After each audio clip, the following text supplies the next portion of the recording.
धर्म में है राजमहल, गूंजे मंद पवित्र, सठ तिलावर्त ज्ञान का। प्रभु ने कहा, सुपुत्र महल हुआ आलोकित, आया जब हरि नाम। युधिष्ठिर ने पूछ लिया जीवन का प्रश्न, अभी राम सठ तिला की बात सुन। महल हुआ शांत, प्रभु वाणी में प्रकट ज्ञान भक्ति के संत। तिल के दान से कटे पाप के संसार, सठ तिला की महिमा सुने मिले सदा उद्धार। युधिष्ठिर का प्रश्न था, धर्म कहे क्या ठीक, सठ तिलावर्त धर्म है। प्रभु ने क्या प्रतीक। आप सभी को सठ तिला एकादशी की बहुत बहुत शुभकामनाएं। आज आपको जीवन का उद्धार करने वाली पवित्र सठ तिला एकादशी व्रत की कथा का श्रवण कराने के लिए लेकर चलते हैं महायुद्ध युग की ओर, जहां पर महाभारत युधिष्ठिर के धर्म महल में आज एक विशेष दिव्यता का अनुभव हो रहा था। महल के भवका में ऋषि मुनि पांडव और गांधर्वगण एकत्रित थे। चारों ओर मंत्रोच्चार और शंख ध्वनि का पावन संगीत गूंज रहा था। महाराज युधिष्ठिर अपने सिंहासन पर विराजमान थे, लेकिन उनके मन में एक गहन जिज्ञासा थी और धर्म और सत्य के प्रतीक महाराज युधिष्ठिर ने अपनी सभा में सभी से कहा, धर्म की महिमा को समझाने का मार्ग भक्ति और ज्ञान बिना अधूरा है। इस धर्मराज के महल के आज मेरी आत्मा एक प्रश्न से व्याकुल है, जिसे केवल और केवल भगवान श्री कृष्ण ही सुलझा सकते हैं। उनकी इस आर्थ पुकार पर भगवान श्री कृष्ण, जो धर्म और भक्ति के साकार रूप हैं, अपने तेजस्वी स्वरूप में प्रकट हुए और उनके आगमन से महल का हर कोना प्रकाशमान हो उठा। उनके चारों चरण कमलों की छाया में ऐसा प्रतीत होता था मानो धर्मराज के महल को स्वयं ब्रह्मांड का आशीर्वाद प्राप्त हो गया हो। महाराज युधिष्ठिर ने श्रद्धा पूर्वक श्री कृष्ण का स्वागत किया और उनके चरणों में शीश झुकाया। फिर अपनी जिज्ञासा प्रकट करते हुए पूछा, हे प्रभु, कृपया मुझे सठ तिला एकादशी के महत्व और उसके व्रत की महिमा का ज्ञान कराएं। इस प्रकार महाराज युधिष्ठिर ने धर्म महल से शुरू होती है वह दिव्य कथा, जो सठ तिला एकादशी की महिमा और आत्मा को शुद्ध करने के मार्ग को प्रकट करती है। आइए सभी इस अद्भुत कथा का श्रवण करें। एक बार युधिष्ठिर महाराज ने पूछा, हे जगन्नाथ, हे श्री कृष्ण, हे आदिदेव, हे जगतपते, माघ मास के कृष्ण पक्ष में कौन सी एकादशी आती है और उसे किस प्रकार करना चाहिए, उसका फल क्या होता है। महाप्रज्ञ, कृपया इस विषय में आप कुछ कहिए। तब भगवान श्री कृष्ण ने कहा, हे राजन, मास के कृष्ण पक्ष की जो एकादशी सठ तिला नाम से विख्यात है, सब पापों का हनन करने वाली है। मार्गशीर्ष मास की एकादशी मुनि श्रेष्ठ पुलिन ने दाल भी मुनि को कही थी। अब वह कथा तुम भी सुनो। एक बार दाल मुनि ने पूछा, हे मुनिवर, मृत्युलोक में रहने वाला हर एक जीव पाप क्रम में रत है। उन्हें नरक यातना से बचने के लिए कौन सा उपाय, अब आप कृपया कर यह कथन कहे। तब पुलिन कहने लगे कि हे महाभाग, हित के लिए बहुत अच्छी बात पूछी, तो सुनो। माघ मास में मनुष्य को स्नान करके इंद्रियों को संयम में रखकर काम, क्रोध, अहंकार, लोभ और निंदा को त्याग देना चाहिए।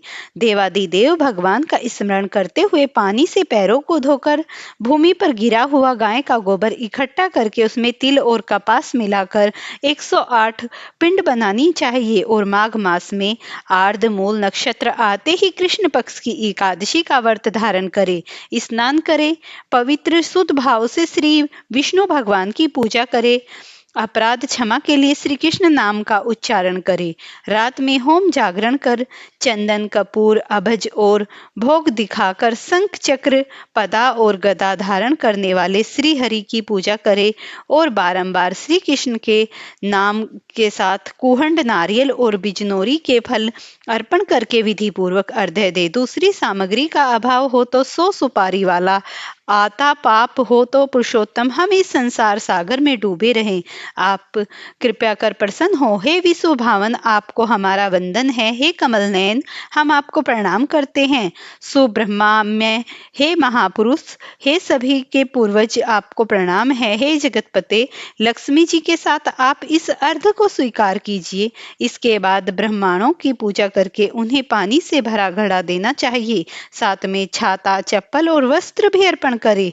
इसने द्वार भगवान श्री कृष्ण प्रसन्न हो ऐसा कहते हुए दान करना चाहिए। अपनी परिस्थिति के अनुसार श्रेष्ठ ब्राह्मण को काली गाय, में दान में देनी चाहिए। हे द्विज श्रेष्ठ ब्राह्मण विद्वान पुरुष ने तिल से भरा हुआ पात्र दान करना चाहिए। तिल के दान से व्यक्ति हजारों वर्ष स्वर्ग में वास करता है। और तिल स्नान तिलोदंती तिल होमी तिलोदेन की तिल दाता न भोक्ता न तिल सठ पाप नासनी। अर्थात तिल से दान करना, तिल का अपन लगाना, तिल का हवन करना, तिल डाला हुआ जल पीना, तिल का दान, भोजन में तिल उपयोग करना, इस प्रकार 6 कार्यों में तिल का उपयोग करने से सठतिला एकादशी का व्रत माना जाता है। जो पापहिरणी है, एक बार सठतिला एकादशी की महिमा सुनने से देवऋषि नारद भगवान श्री कृष्ण के पास आए। तब भगवान श्री कृष्ण ने कहा, हे ब्राह्मण, स्त्री भी ब्रह्मचर्य का पालन करते हुए वह भगवान की आराधना करती थी। अनेक प्रकार की तपस्या होने के कारण वह बहुत दुर्बल हो गई थी। उसने बहुत दान दिए, परंतु उसने ब्राह्मण और देवताओं को अन्नदान नहीं किया। अनेक प्रकार के व्रत और तपस्या करने से वह शुद्ध हो गई, परंतु भूखे लोगों को उसने कभी अन्नदान नहीं किया था। हे ब्राह्मण, उसकी परीक्षा लेने के लिए मैंने एक ब्राह्मण के रूप में उस साध्वी के घर जाकर भिक्षा मांगी। तभी उस ब्राह्मणी ने पूछा, हे ब्राह्मण, सत्य कहिए कि आप कहाँ से आए हैं? मैंने सुनकर अनजान बनते हुए उसे उत्तर दिया तो उसने क्रोध में भिक्षा पात्र में मिट्टी डाल दी। उसके बाद अपने धाम लौट आया। अपनी तपस्या के प्रभाव से वह ब्राह्मणी मेरे धाम में वापस आई। उसने संपत्तिहीन, स्वर्गहीन, धनहीन सिर्फ एक सुंदर महल मिला। उसमें सुंदर महल में कुछ न पाकर वह अस्वस्थ और क्रोधित होकर मेरे पास पूछने आई और कहने लगी, हे जनार्दन, सब व्रत और तपस्या करके मैंने श्री विष्णु की आराधना की, परंतु मुझे धान क्यों प्राप्त नहीं हुआ? तब मैंने कहा, हे साध्वी, तुम भौतिक विश्व से यहाँ आई हो, अब तुम अपने घर जाओ।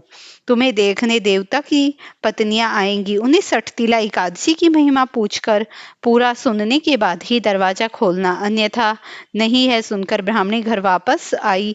एक बार ब्राह्मणी दरवाजा बंद करके अंदर बैठी हुई थी। तब देव पत्नियां वहां आकर कहने लगी, हे सुंदरी ब्राह्मणी, हम तुम्हारे दर्शन करने आए हैं, कृपया दरवाजा खोलो। तब ब्राह्मणी ने कहा, आपको मुझे देखने की इच्छा है तो कृपया सठतिला एकादशी की महिमा का वर्णन करे, तभी मैं दरवाजा खोलूंगी।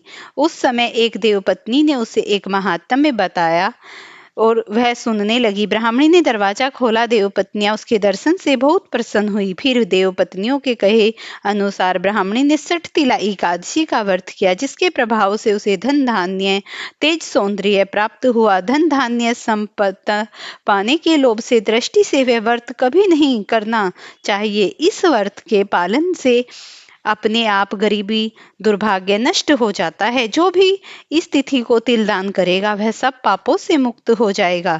भगवान श्री कृष्ण युधिष्ठिर महाराज से कहते हैं, हे धर्मराज, मनुष्य का उद्देश्य केवल भौतिक सुख सुविधाएं प्राप्त करना ही नहीं है, बल्कि आत्मा की शुद्धि और परम धाम की प्राप्ति के लिए यत्न करने चाहिए। सठतिला एकादशी इसी मार्ग पर चलने का अवसर प्रदान करती है। इस दिन तिल का महत्व असीम है। भगवान ने यह भी बताया कि तिल का उपयोग केवल एक पदार्थ के रूप में नहीं, बल्कि जीवन के शुद्धि के प्रतीक के रूप में किया जाता है। यह पवित्र दिन हमें सिखाता है कि हम अपने भोग विलास को त्याग कर दान और तप के माध्यम से आध्यात्मिक उत्थान करें। युधिष्ठिर महाराज और वहां उपस्थित सभी लोगों ने भगवान की इस गहन शिक्षा कथा को बड़े मनोभाव से सुना। चारों ओर केवल भक्ति और श्रद्धा का माहौल था। ऐसा प्रतीत हो रहा था कि भगवान के वचनों में वहां उपस्थित सभी आत्माएं शुद्ध और पवित्र हो रही हैं। इस प्रकार सठतिला एकादशी की महिमा और उसके महत्व को समझाते हुए भगवान सभी को धर्म और भक्ति का मार्ग प्रशस्त कर सभी से मिलकर प्रेम से बोलिए, श्री बाके बिहारी लाल की, धर्मराज युधिष्ठिर की जय हो। यह श्री